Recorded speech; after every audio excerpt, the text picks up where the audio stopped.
If I can't keep my head held high enough, I'll just speak love and watch the smiles come, bring my spirits up. There's some shit I like to fix, but I still know that I'm blessed. Welcome back to my coverage of the Kristin Smart case. It's been a few weeks since Paul was sentenced to the maximum sentence of 25 years to life.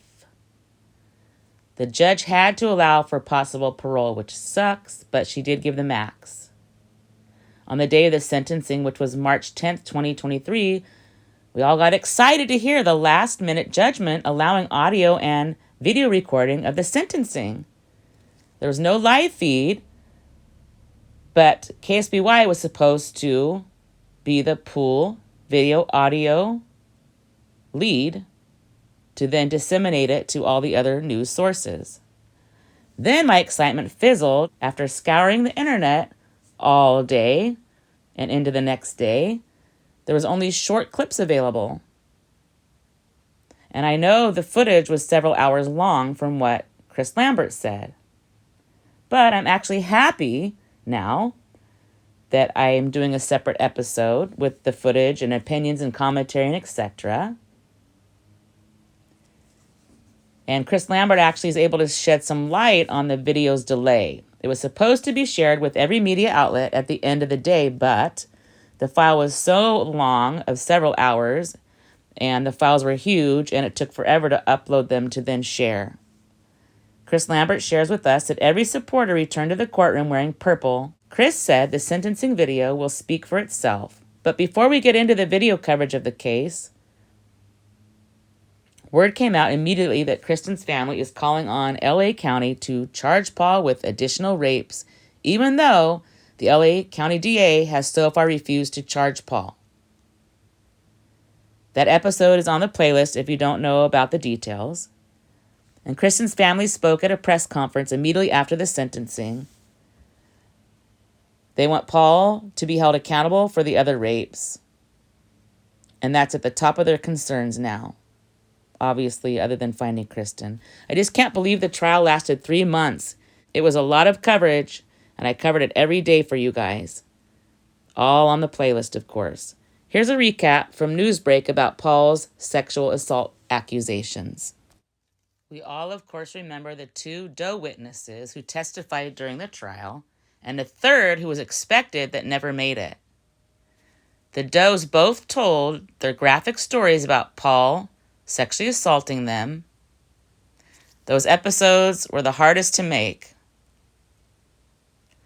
Another rape victim of Paul's even had DNA proving evidence that Paul was the one that raped her. Other women have also accused Paul of rape, and there's a video of him raping an unconscious woman. You know, it's very unfortunate that YouTube's probably not going to put my video out because I use the real words of what this monster did, because this is what he did. They found homemade rape porn videos, pre-made porn, and even child porn.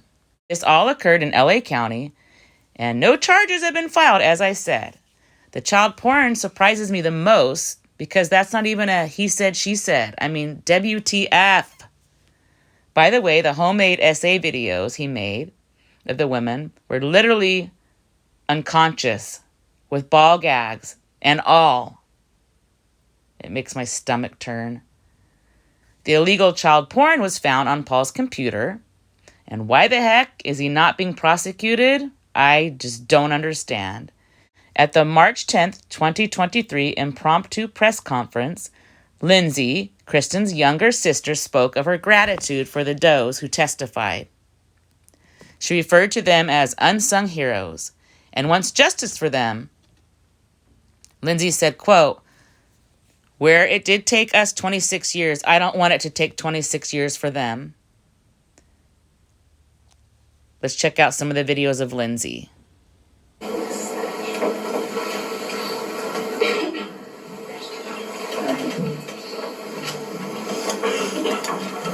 Good afternoon. Lindsay Smart Stewart. Lindsay, L-I-N-D-S-E-Y, Smart, S-M-A-R-T. Stewart. And I'm the proud sister of Kristin Smart. So, at 14, I was bright-eyed and naive and about to leave for middle school and enter the whole new world of high school challenges and unknowns. In May of that year, 2 weeks before my graduation, my big sister went missing.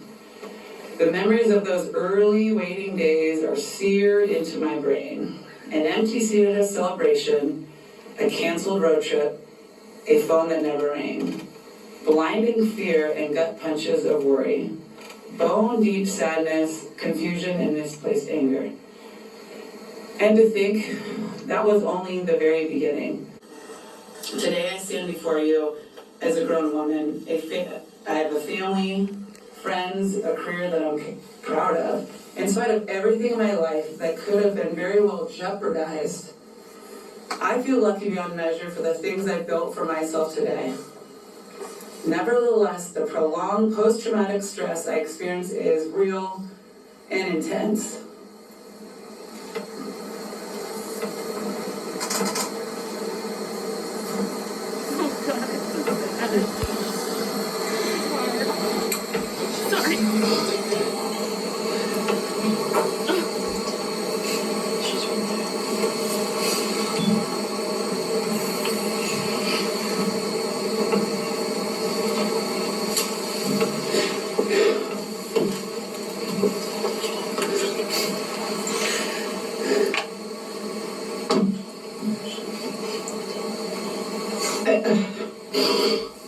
Take your time.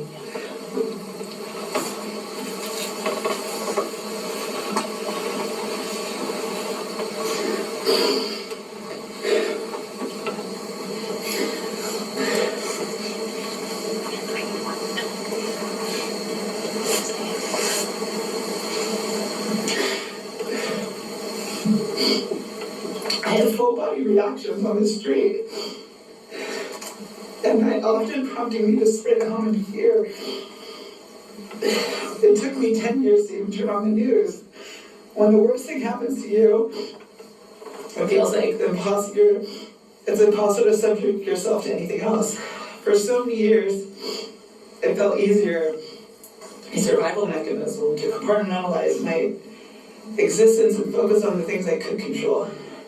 But more importantly, there's a hole in my life.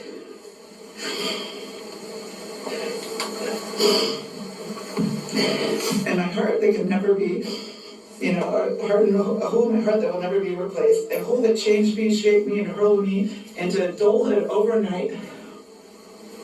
A hole that exists thanks to a man who hardly learned from his disaster and had zero consequences for his actions for more than 26 years. While I sat at home, staring at my sister, empty chair for over 26 years, for family holidays and events, Paul had the freedom to do whatever he wanted with his family. And he still is holding the key to the one thing I desperately want, my sister, bringing her and her body back. Not only that, but he had continued his abusive behavior towards multiple women and refuses to accept any accountability or responsibility for his part in the story.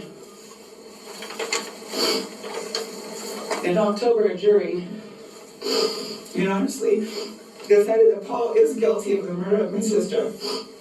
He stalked her like a predator, attempted to rape her, and murdered her. He holds the key to all the answers of our family's questions, and he keeps us in prison from the truth and the closure about my sister's remains. These are clear and proven facts. Furthermore, Los Angeles County has proof of these horrific crimes and it continued after my sister's death. Multiple women have come forward.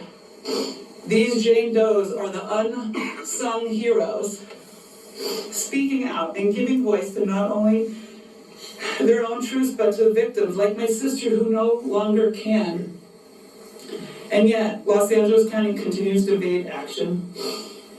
As a society, we have a duty to hear these women. We owe it to them and to my sister and to ourselves to keep Paul Flores in prison for the rest of his life. We have proof that he continued these atrocious actions even after my sister's murder. This man has made it abundantly clear he never deserves freedom again. That's right. Today, I have 3 young daughters. They are all vibrant and carefree and hopeful. Blink, and I know I'll be sending them off to college experiences of their own, under outrageous circumstances.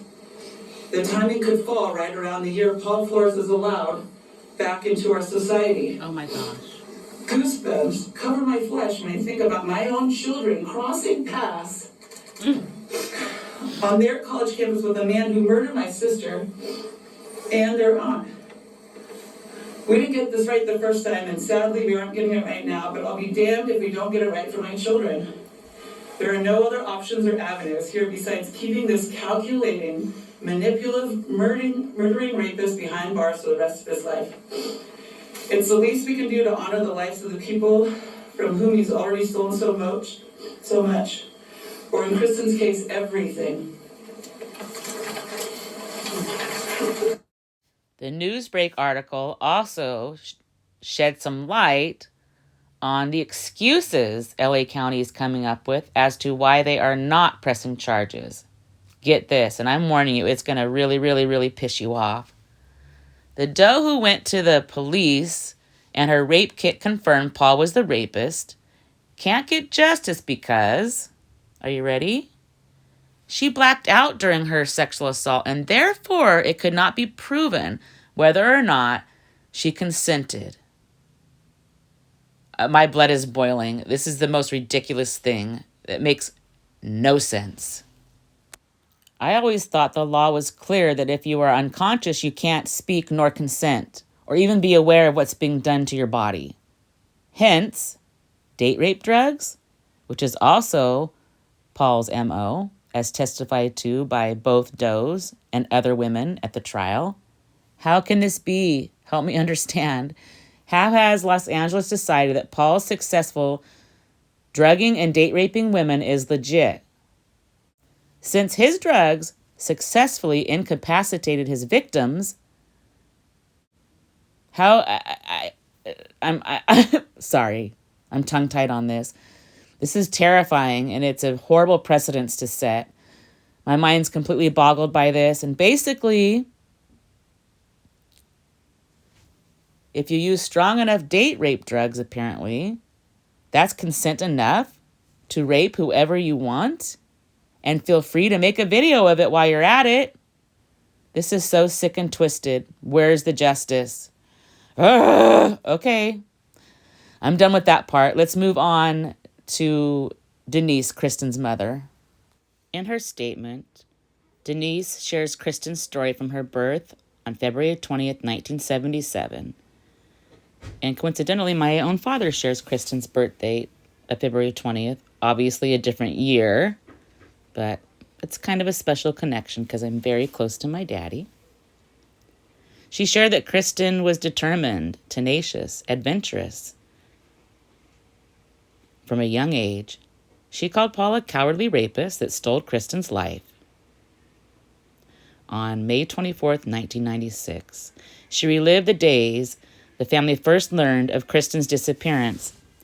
She covered the disconnect with the early investigation. Within days, Denise called the FBI for guidance. She referred to learning Paul was the last to see her alive, and she learned one of Paul's nicknames was Chester the Molester. After killing Kristin, Paul played pool, went to the movies, and played hoops.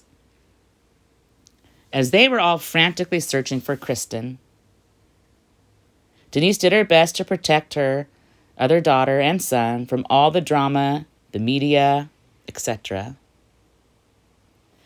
Let's hear more on Paul's offer from Denise here. Moments fill your head. Her dreams, aspirations, and energy were endless. Every fiber of my being knew Kristin deserved to be here. She deserved to be alive. But again, our hopes soon crashed when the next life-changing call came. Paul's attorney was offering the location of Kristin's body for a misdemeanor sentence, something like jaywalking. This finality was blistering and heart-wrenching. I gasped, trying to understand what that meant. Does that mean a body? He knows where her body is? I collapsed in my bed. I shook, I sobbed, I cried, futile tears, as my last fading hope was now being extinguished. My precious Kristin's life was over, unceremoniously ended. Hopes, dreams, crash landing before they had a chance to soar. Our family of 5 would never again know completeness. The last moments of Kristin's life were spent alone and scared, away from the love and embrace of her family. We can only pray that she was unconscious and did not see Paul Flores' callous, soulless, evil face. Paul Flores is tragically the only one who knows the answer to that question. This reality suffocated me, as it often continues to. Life can give you no greater pain than the death of your child. She speaks on the pain of Kristin's last moments alone and how she must have been terrified. Denise originally thought this whole thing must have been an accident. Now she knows it's not true. She talks about Paul's callous family and how for the rest of her life she will fight for laws regarding hiding bodies. She also calls out Cal Poly and early law enforcement for giving Paul a, quote, free pass, end quote, which resulted in... Basically gave Paul a free pass. Well, we all know what Paul Flores did with that free pass that Cal Poly and early law enforcement gave him. We've seen the proof that so many more victims were victimized because of these failed efforts. Early investigators and media worked diligently to find and fabricate personal details of Kristin's life to validate their own theories. She wore a short top, she wore shorts, she had red tennis shoes. Clearly this made her unworthy of the trust and empathy needed to value her life and to look for her. Meanwhile, Paul Flores, free to go about his daily business, blissfully unaffected or concerned that someone he had promised to walk back to her dorm simply vanished from the face of the earth.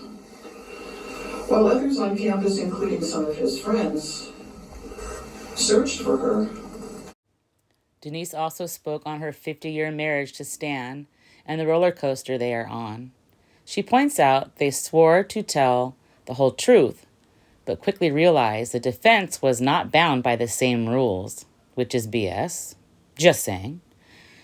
She said Paul sat stone-faced and remorseless behind his mask, hiding as he's done for over 26 years. That's true. He conveniently had a COVID mask to hide behind. Just his style. Anywho, I digress.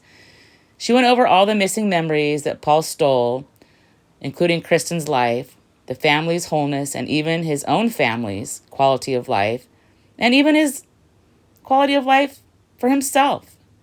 Denise never fails to express her gratitude to those who have been there to support them, and the living mantra of Kristin to never give up. Some of her hope in humanity and faith in the human spirit have been restored, surprisingly. She shares her gratitude to Paul's jury, and she shared her message to Kristin. And this is heartbreaking. It all is.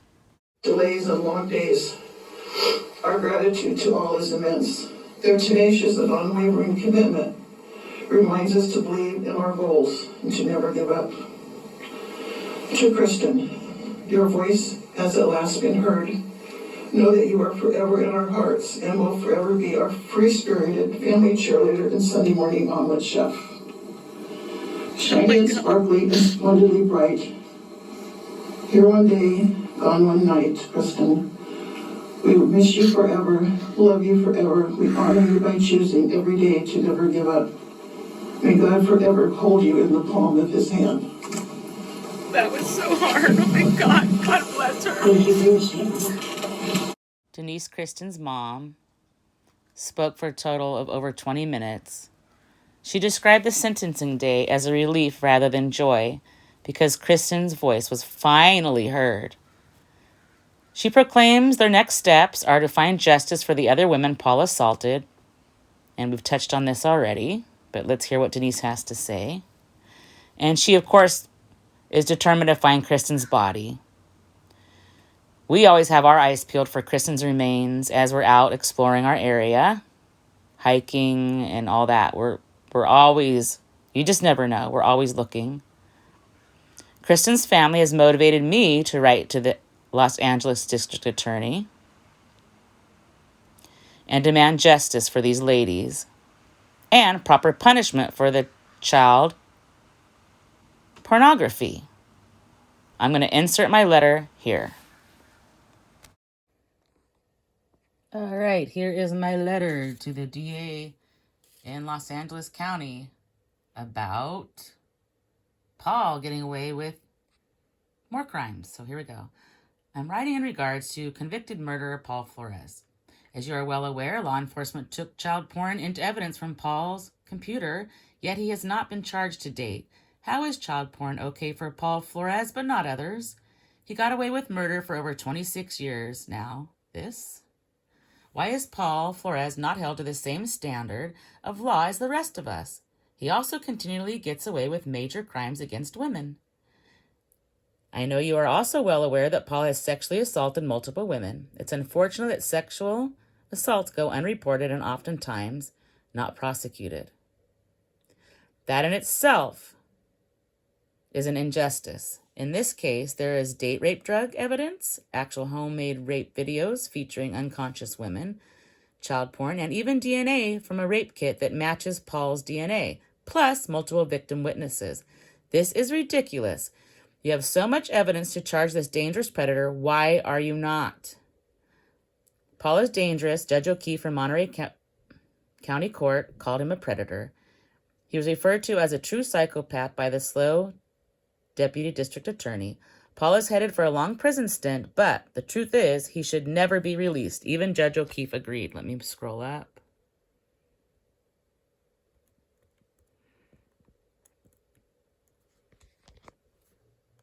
You are obligated to protect innocent citizens from these criminals. Please do the right thing and prosecute Paul to the fullest extent of the law. He can't get away with possessing child pornography, drugging and raping, and filming unconscious women. I'm going to change that punctuation, but continuing on. Kristin Smart didn't make it out alive. Please help stop this dangerous predator before someone else dies. Please, we beg you to do the right thing and add as many years as possible. I'll fix that that typo there. As many years as possible. Oh no, I'm sorry, that's correct. As many years as you possibly can to Paul's current maximum prison term. Sorry. Also making it clear to others that this sick, dangerous, perverted behavior will not be tolerated. We join Kristin Smart's family and supporters on this mission to help these women that Paul violated get justice. I trust you will do the legal and moral thing and help keep this monster locked up. We expect that you will pursue prosecution as you're obligated to do so. I will continue to monitor the progress on charges against Paul in Los Angeles County for these crimes mentioned in this email. Hold Paul Flores accountable. I appreciate your time. And then I say sincerely in my name. So please, everybody, go ahead and get a hold of him. There's a phone number of 213-974-3512. Email is info@da.lacounty.gov. Mailing address is LADA George Gascon, 211 West Temple Street, Suite 1200, LA, California, 90012. So let's support the family and let's keep people protected from this monster. Denise says, it's time for LA to give these women a voice. These women have lost part of their lives. They have not been heard. Denise says, quote, justice is for everyone, end quote. For them, justice won't be served until Kristin is found. Hashtag find Kristin Smart. DA Dan Dow vows to never give up looking for Kristin. Kristin's family will do whatever it takes to keep Paul locked up. The family is also advocating for changes in the laws for stricter punishment for those that hide bodies and refuse to give up the location. That's brilliant. Make it hurt. Give them more to lose. Like they say, you don't get rewarded for being good at hiding bodies, and that's why Paul was convicted even though Kristin has still not been found. The family still holds out hope that Paul will have second thoughts in prison and lead them to Kristin. In my last episode, we heard Denise ask Paul to tell them where Kristin is and reminded Paul he is human after all. Billboards for Kristin remain in the county as the search for her continues. Chris Lambert, one of the heroes in the story, actually was partially inspired by one of the said billboards back in 2019. Chris Lambert said, quote, "It feels surreal," end quote. He shares he was only 8 years old when Kristin was murdered. He feels like it's gone on his entire life, especially the last 5 years. I've had the pleasure of meeting Chris myself at a local fundraising event for Kristin, and he's all that you would expect in a humble hero. I cherish that man, actually. We know Clint Cole, that led detectives, actually retired the same exact day of Paul's sentencing. Detective Cole said, quote, "It feels amazing." So let's listen to the wiretap, where Susan might as well have been having a conversation with herself, in my opinion, because Paul said one word to her 1,000 words, and I'm not exaggerating. I'm just going to pull some clips, but if you listen to the whole thing, you'll be shocked. You definitely will get a sense that's typical because Susan doesn't even pause to give Paul a chance to answer in between her ramblings most of the time. And when she does pause, he either doesn't do anything or he grunts or it's just, or one word answer. It's so weird. He's like caveman. And we've all noticed the Flores family won't even say Kristin's name. And they call her, quote, "that girl." And they've used other derogatory terms that I'm not going to repeat, but they came out in trial. Here, Susan refers to Kristin as KS. And then she laughs and carries on about a reporter's encounter with Paul, which we heard about that in Your Own Backyard with Chris Lambert. The creepy encounter when Paul was cleaning her windows. She's sick, and Paul sounds like a little worm to me in these wiretap calls. Man, that's one messed up family, to put it mildly, and to keep it PG, as I try to do best I can on this channel. And before we hear more from Kristin's loved ones, let's hear from Cuckoo Susan and Creepy Paul. What a frickin' family they are. Be honest in the comments and tell me, do you not feel that they're odd and off, even if all these things weren't going on? If you were only listening to this recording, not the kind of odd or off that I can appreciate if you know what I mean, because I like odd people. I'm a little odd myself. And for those who can't afford an attorney. Jeff said he believes that he will be a good person for you if we ever go to court, or you ever go to court. Because Jeff said if you use someone else or you have someone else, he says the expense is going to get out of sight because of DNA and specialists and all this. He says it's going to be an incredible amount of money. So I said, well, we don't have an incredible amount of money. We're just putzing along here retaining all these attorneys. So, and I don't want to spend my would-be inheritance on this shit. Rather do something more, rather do something with it. I get myself out of debt and, Right. Okay, so what else you call about? well, that's pretty much it. So, yeah, so I still need you to write down someplace, your financial stuff, like where I know to go if I have to just, take care of a month of stuff or, things like that, so I know, because I know, like with me, not everything 100% goes through my online, because I have a couple Okay, things. all right. And that's about it. So that's about it. I guess that's just about it. I just wanted to tell you it's after Okay. surgery and just kind of, so I can get the, try to get Mel's number and stuff for you. But I need you to make the call, I think, because I need to know where it's at, you know, to make sure that you're covered, because the rest of us are. Yeah. And they're going to work together, these 4 attorneys, if we ever get to that point, which I don't know if we will or not. The other thing I need you to do is to start listening to the podcast. I need you to listen to everything they say so we could punch holes in it. Wherever we can punch holes, maybe we can. You're the one that can tell me. And then there was something really funny. I was on Facebook. This will make you laugh. So way back when, now this is the way the lady reported it. Anyway, it started out with this guy that used to work for the Daily Briefs. And, you know, he's an older man now. And he wrote, you know, some not so flattering stories about you in 96. And somebody left him some kind of handwritten note, and he could never figure it out. Anyway, it's just bullshit. That part disregard. But then this lady that worked for the Stockton Record, I think she said she went to the gas station where you were working, and you filled up the tank and, you know, cleaned the windshield, you know, which where you work, that's what Kevin wanted everybody doing. He wanted you guys, you know, to be more full Right. service.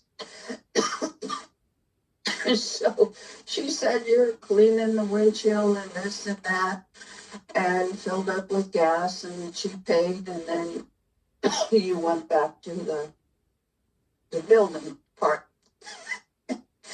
But she gets out of her car and she says she wanted to talk to you about, so, you know, KS. and then you said to her, well, I know who you are.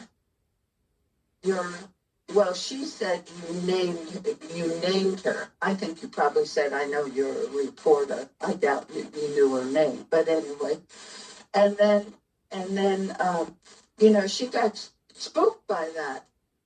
And then she said, you turned and said, you know how I knew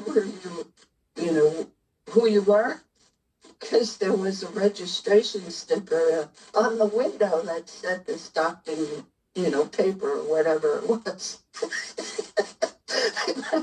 And I thought to myself, yeah, that was pretty stupid. But anyway, it was like, you know, because they couldn't figure it out. So I don't know if you actually knew her name or anything, or had been reading, you know, what people were putting out. I think you probably just said to her you knew she was a reporter.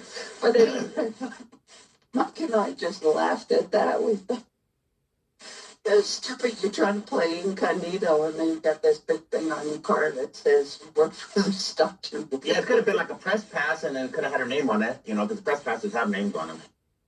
Oh, yeah.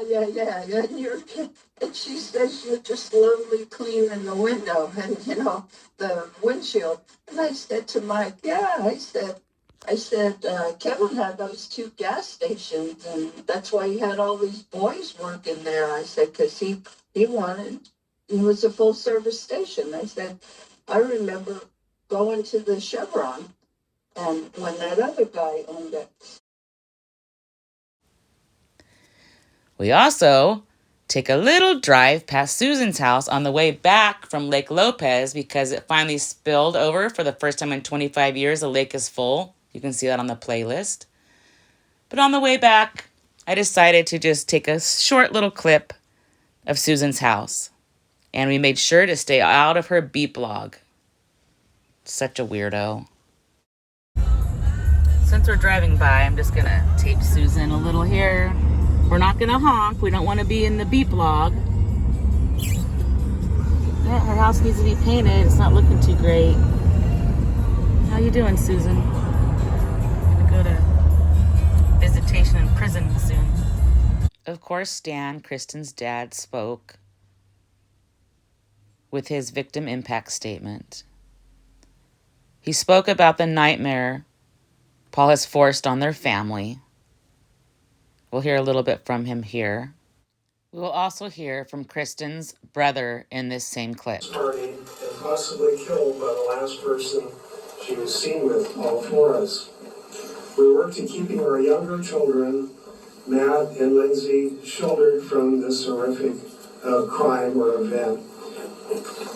They have been scarred emotionally at the loss of their older sister. For nearly 10,000 days, 26 missed birthdays, major life milestones, New Year's celebrations, Easter celebrations, Halloween parties, Christmas mornings, 26 years of horror, 26 years of missed vacations, 2 siblings' marriages, multiple cousin marriages, births of nieces, nephews, multiple milestones of marriage anniversaries, athletic achievements. We have waited through it all, and we have waited long enough for this day. We have waited by the phone, at the front door, on TV. We have watched every passing person in hopes that somehow Kristin would return home. District Attorney Chris Prevel, who will now start his new job with the Monterey County Courts, wanted to see Kristin's trial through before he moved on to his new job. Let's hear a bit from Chris. Is it just me? Or does Sanger look different? And I just want to thank God for Chris's dedication to Kristin and her family. There's 2 Chris heroes in this story. So let's check out the clip with Chris. At this time, would the defense like to present any argument? Your Honor, there's, I think, just one sentence in choice, so we would submit it. Specifically, the defendant's statement in the probation report. He says he regrets not being able to ride his beach cruiser. Stan Smart had to pick up Kristin's bike from Cal Poly. All the while, Kristin's family will never see her again. He admits he has an alcohol problem, which at least corroborates what happened in this case. And yet he still maintains his innocence and blames law enforcement and everyone else for being here. But we know he lies. We know he told investigator Bill Hanley that he has no problem with white lies, no problems with fibs. And any future parole board should know this defendant has proven over and over again he has no problem lying to achieve what he wants.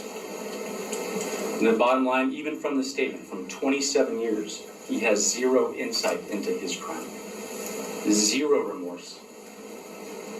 Zero empathy for the family of the young lady that he snuffed off the face of this earth. And if and when he is ever in front of a future parole board, he will fib and lie to them too. So I'm going to object, Your Honor. This is not sentencing. This is not a message to the parole board. This should be sentencing. Should be addressed to the court with regard to the appropriate sentence, of which there is only one. But I object to messages to a future parole board. That's not appropriate. All right. Any objections noted to the record, Mr. Sanger, and Mr. Prevel, you may proceed. All of which shows that Paul Flores is a true psychopath in every meaning of the word.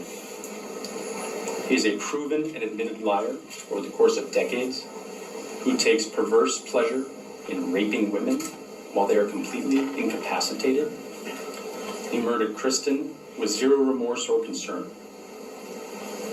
And the world now knows the truth that Paul Flores is a sick murderer, rapist, and psychopath who should never be released from prison. You know, this morning in Monterey, Salinas, we had an atmospheric river, and it was raining pretty hard on our way into court. But walking in at 1 o'clock for today, the sun was shining. And I looked up, and I just felt and I knew that Kristin is smiling down upon us, saying, "Hey, everyone, justice is done." Yes, Kristin. May Kristin rest in peace. and ask this court to sentence Paul Flores to 25 years to life. Thank you. Thank you, Mr. Provine. I understand that there's going to be witness impact statements and a video. Now let's hear from Judge O'Keefe, who ran this courtroom, and I appreciate Judge O'Keefe as well. She has had to overcome many, many challenges during the trial, and I think 99% of them were Sanger creating problems, to be honest. Even in that clip you saw, he said, "This is not sentencing." And then he had to correct himself because that's exactly what it is. It's sentencing. He did a lot of that. I would never hire that guy. Just saying. The remaining 1% of the problems were jury problems, which were pretty common. I do watch a lot of trials, and a lot of this stuff was pretty typical, and luckily nothing too crazy. What the sentencing will provide is accountability. Mr. Flores, you have been a cancer to society. In May 1996, you maliciously murdered Kristin Smart. You took advantage of her while she was in a vulnerable state. You volunteered to make sure she got home safely to her dormitory, only to take her life. For 25 years, you have lived free in the community, while Kristin's family has lived a nightmare. Your continued predatory behavior in the years that you were free, sexually assaulting women who were either drugged or intoxicated to the point where they could not consent. This predatory behavior has spanned your adult life. It is necessary to remove you from society so that you can no longer prey on and victimize women. You deserve to spend every day you have left behind bars. On May 25th, 1996, Kristin's life was suddenly and violently extinguished. What began as a missing persons report turned into a decades-long nightmare for Kristin Smart's family. And I don't think anyone can truly understand the nightmare that you have endured. Your love, strength, and tenacity has bound you as a family and has enabled you to endure this senseless tragedy.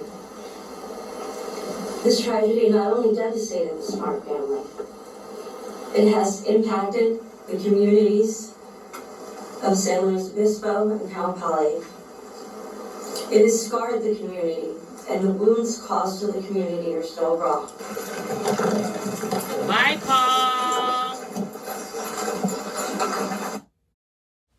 Actually, realistically, most of the jury problems were traced back to Paul's defense attorney, Robert Sanger, as well. Hey, that reminds me, for a man who never stopped talking during the trial, he really hasn't had much to say since the judgment and or sentencing. For some reason, I'm envisioning the Sanger, quote, egg on your face slides that I used during my coverage of the trial.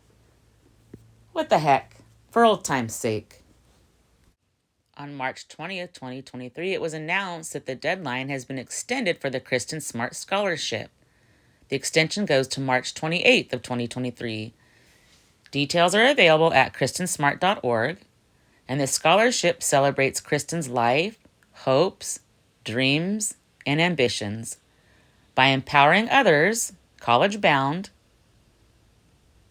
women in particular, to pursue their ambitions in Smart's name. The Justice for Kristin Fund was originally established to help raise money for a reward, hoping it would encourage others to come forward to help find Kristin and allow her family to lay Kristin to rest. After 26 years, the Smart family is making changes to the scholarship. High school seniors pursuing education in architecture, international studies, law enforcement, or criminal justice are encouraged to apply. Some of these studies were Kristin's passions. First, she liked architecture, then she thought about being an international reporter. And then as far as law enforcement and criminal justice, that's in hopes of building safer communities, safer than the conditions that Kristin herself was exposed to so many years ago. And there's still a lot of violence happening on college campuses. A March 22nd, 2023 article from a local news source features Sheriff Parkinson and Detective Cole reflecting on Paul's trial and sentencing. The sheriff promised Kristin's family 13 years ago to put whoever killed Kristin behind bars. Even though it took much longer than expected, now that Paul has been sentenced to 25 years to life, the sheriff said he kept his promise to the Smarts. The sheriff also shared that he's known Denise Smart, Kristin's mom, for 13 years, and he's never seen her like she was at Paul's sentencing hearing. I myself noticed her direct, fiery attitude in her statements as well, as she spoke to the court for over 20 minutes. You've seen a little of that earlier in this episode. It seems like she's regained some strength. She continues the search for Kristin and demands justice for Paul's other victims. In 2017, Parkinson hired Clint Cole to be available for cold cases, including Kristin's case. The position allowed Cole to focus on old cases. He was able to methodically review cold cases and focus on those. It took a year for Cole to go through evidence they already had, and then he began painstakingly processing and collecting enough new evidence to convince 12 jurors that Paul was guilty beyond a reasonable doubt. Cole shared it was very tough at times, especially knowing that it only takes one juror to say no. Even though Detective Cole solved a couple other cold cases during his time with the sheriff's department, Kristin's case took the most time. He admits these cases stick with you. He thinks about Kristin every day, and it wears on him. He says his sentence brought a sense of relief, even accomplishment, but also regret. He says, quote, "Kristin, I feel like I let the family down because we couldn't bring her home. I didn't care about Paul Flores. He was just bones. I wanted to bring Kristin home, and that's a huge disappointment," end quote. We learn that Cole took 30 days off after the verdict, even though it went his way after all the pressure and the rough days. He hoped the time off could rejuvenate him, but it didn't work, so he retired. Clint retired the very same day Paul was sentenced to 25 years to life in prison, and a new cold case detective is already on duty working on SLO County cold cases. I'll let you know what, if anything, comes of my plea to the Los Angeles District Attorney for further justice regarding Paul. And I encourage you to also demand justice. If you can find it in your heart to take the time to send an email, write a letter, get in contact, spread the word. Luckily, we have justice for Kristin as far as Paul being behind bars, but our community will still continue to search for her. We ourselves continue to search, and I know a lot of locals have their hearts invested in finding her. We support her family in whatever direction they go from here, including justice for the does and finding Kristin, like I said. I know we'll continue to have fundraisers and support them in any way we can, just as we have for 27 years now and counting. This is one of the events that I went to over on the bluffs at Kristin's Point. I'm going to close with some family pictures of Kristin. Let's not forget her. You can also find a full 11-minute long tribute video on your own backyard's Twitter if you want to watch the full video of Kristin. It's very touching.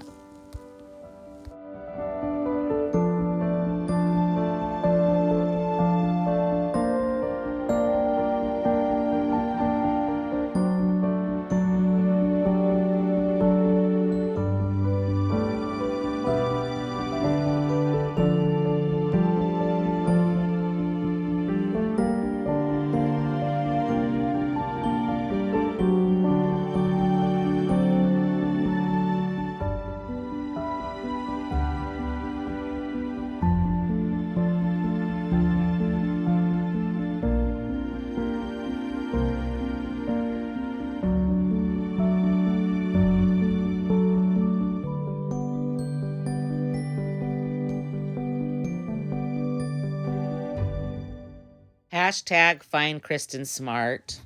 If I can't keep my head held high enough. I'll just speak love and watch the smiles come. Thanks for Bring watching. my spirits up. Don't forget to stop and smell the flowers. There's some shit I like to fix, but I still know that I'm blessed.